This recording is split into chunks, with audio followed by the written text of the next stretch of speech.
Hey guys, welcome to the channel. It's your boy Jay, and this is the Pokedemics. As you can see, I'm an avid Pokemon collector. I collect all things Pokemon. I'm a fan of all things Pokemon. And here at the channel, we just want to get the community involved with Pokemon as well.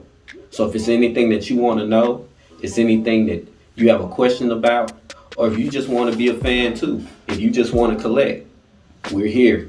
So you might ask yourself, what's a little bit about the Pokedemics Academy? Well, the Pokedemics Academy is something that me and my wife created. We're here in good old Houston, Texas. Sunshine, everything around us, as well as Pokemon. And we see collectors all the time. But we also see collectors who oftentimes they don't have an outlet. So we want to help be a part of that outlet.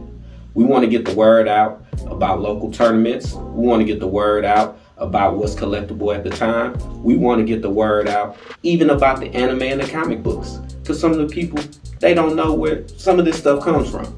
So here at the Pokedemics Academy, if it's anything that we can do to help you gain more knowledge about Pokemon and the history of Pokemon and where Pokemon is going, just let us know. Let us know in the comments. You can contact us by email. Hey, let us know, even with a video. We may even submit your video on one of our videos so that the world can see how we communicate together. But we want you to be a part of this community. This community is about us. So, with that being said, we're going to have box openings. We're going to have hunts. We're going to have tournament gameplay. Anything that you can think of involving Pokemon, we're here. And any ideas that you have, we want to hear them because we are here for you. A little bit more about myself. I've been doing this since 1998. I've been not only a fan of Pokemon, but a fan of the TCG since the early days, Wizards of the Coast days, back in the day. And I was just a kid growing up in the inner city of Houston, Texas. And yes, we did collect Pokemon cards in the hood. I know y'all might not know that, but we did. So it's just a little bit about my history with this game because it's a part of my childhood.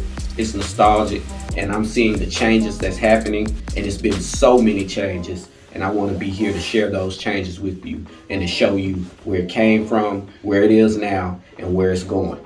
Because I've been a part of it so long that I see some things and I see the direction of where this thing might be headed. And it's a real interesting journey, and I want you all to be part of that journey as well. So when we talk about a journey, let's talk about my journey for a little bit. Some Pokemon history. So the Pokemon trading card game originally released in Japan in 1996. Now, in 1996, I had no knowledge of the trading card game at all.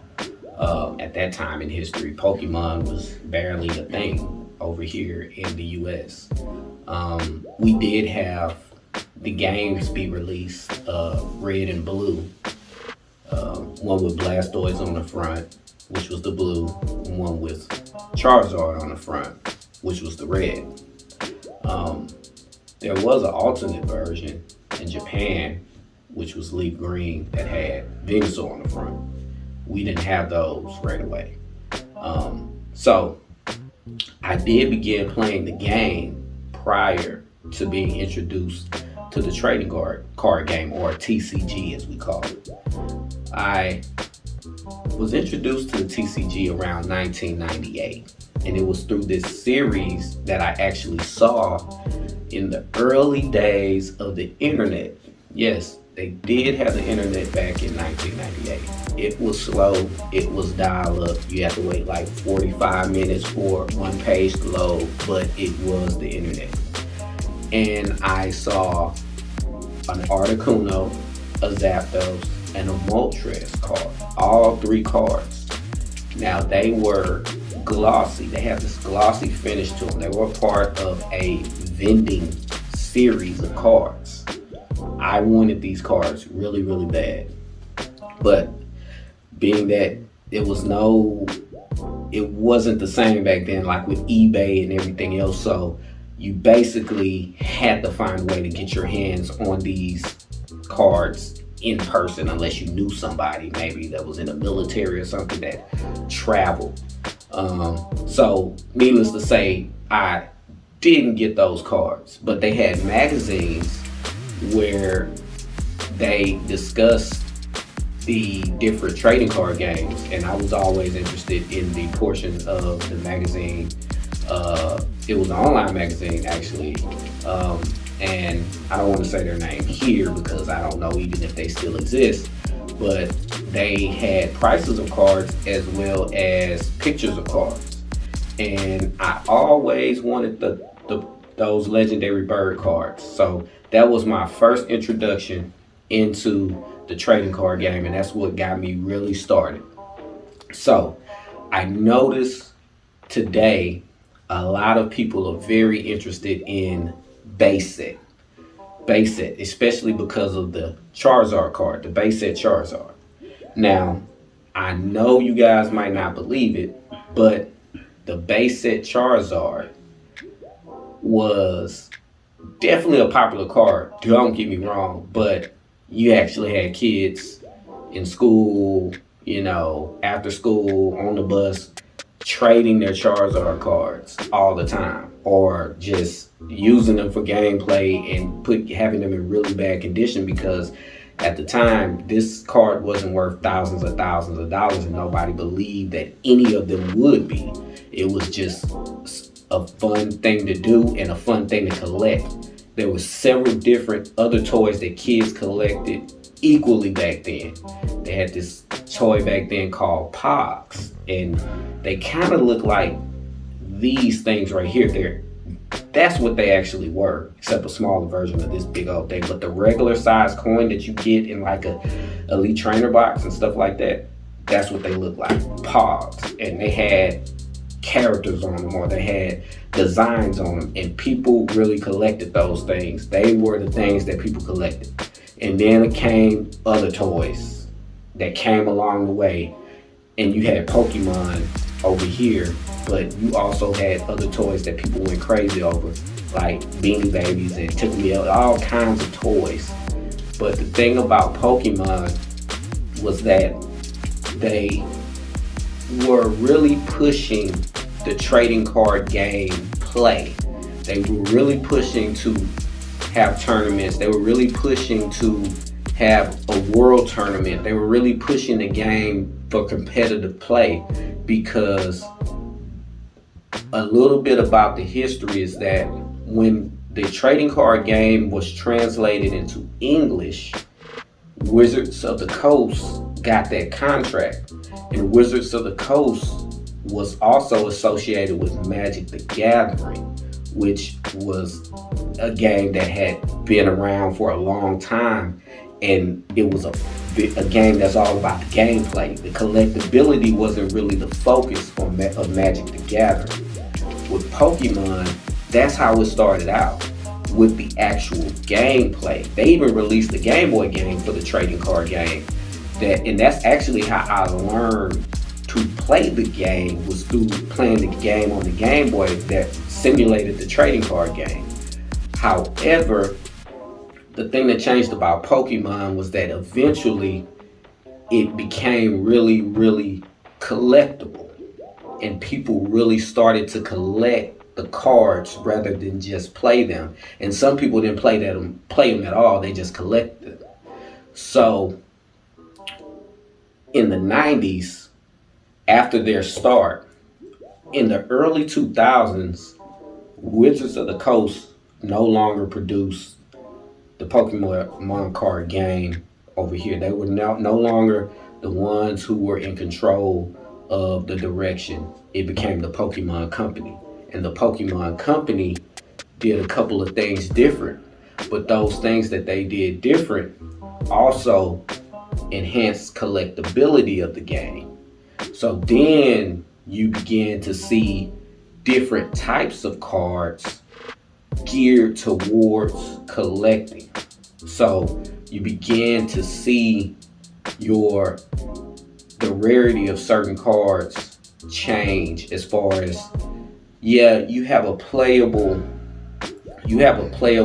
Umbreon. It might be playable, or you have a playable Espeon, but we have this Gold Star Umbreon, this Gold Star Espeon. That card is very, very sought after, rare, and collectible. So these different things in the E series, because it was an experiment with the E series where you, on the sides of the card, you had to where you could scan the card by, which for a collector nowadays, putting the card through an e-reader, oh my goodness, I mean, the edges, the surface, all that we think about as collectors now. Back then, it was still some focus on the actual gameplay and trying to upgrade the gameplay and take it to different platforms. So now you see code cards. Well, back then they had e-reader cards where you could slide the card through the e-reader. So the game has transitioned many different times, and now in the state that Pokemon is in, it seems like they're really paying attention to the collectability side, especially since a lot of tournaments and everything has been shut down. Because you've seen, let's just go through some recent sets with Battle Styles, the amount of alternate art cards that were a part of Battle Styles, as opposed to the amount that were a part of Chilling Reign, and that's a part of Evolving Skies. They've increased from set to set, and I think this trend will continue. This is one of the trends that we'll talk about on the channel as far as where Pokemon is headed and the collectability, as well as, where it may be headed for tournament play, depending on the state of what's going on in the world, So these are a few things that we want to touch on here throughout, many of our videos, because it's very important that I give you guys information, because you are out there, spending money. You are out there waiting on events and tournaments. You are out there waiting on conventions and things like that. And when you go to these places, you want to know how to, what you're really looking for, and how to find what you really want to have in your collection. And it's some exciting things coming to the TCG. It's the 25th anniversary, so of course celebrations is coming. And just remember, everybody who is in love with the celebrations set, remember that 5 years from now will be the 30th anniversary. So it's going to continue. It's going to continue to be sought after sets, but you have to know for yourself what's the best way to collect. How much can you put towards collecting? How much can you put towards, being a part of different events? Because it's hard I've been doing this a long time. It's hard to buy everything and be a part of everything. So what's the best ways to get the most value from what you want to spend and how you want to do things with the TCG? And we also have some exciting games coming up. We also have some very exciting games, some remakes, remake of Pearl and Diamond. We have, the Arceus game coming up, at the beginning of 2022. And it's also some cards associated with that release. So this is all very interesting, and it's going to be very exciting. And we just want to be there and try to help, guide you on whatever part of your journey that you may need, to look to someone who's been here and seen some of this stuff before. I'm more than willing to help everyone, and I want to make videos that you can look at and say, hey, this really helped me decide on how I want to collect, what I want to collect, when I want to collect it. That's what it's all about. Because I have some things in my collection, but I don't have everything, and no one is expected to. But collect what you like, whether it's popular or whether it's expensive or not. It's about what you like. It's your own personal preference. So just remember, out there, collect what you like. You know, you buy how you want to buy. You know, don't always think about if something will appreciate in value or become greater over time, because with this stuff it does appreciate in value and become greater over time. But that's not the point. The point is to collect what you like. And yo, I understand the collectability, the sealed product, but just know that you see me with a box or a pack in my hand on this channel, I'm gonna pull these cards. So, enough about myself. Thank you guys for tuning in. Hope you learned something today. Any questions, like we said, down in the comments or the email, anytime, doesn't matter. We'll answer that for you. And as always, please support the channel, like and subscribe. And remember one thing, around here at the Pokademics Academy, it's all about the energy. What do you choose?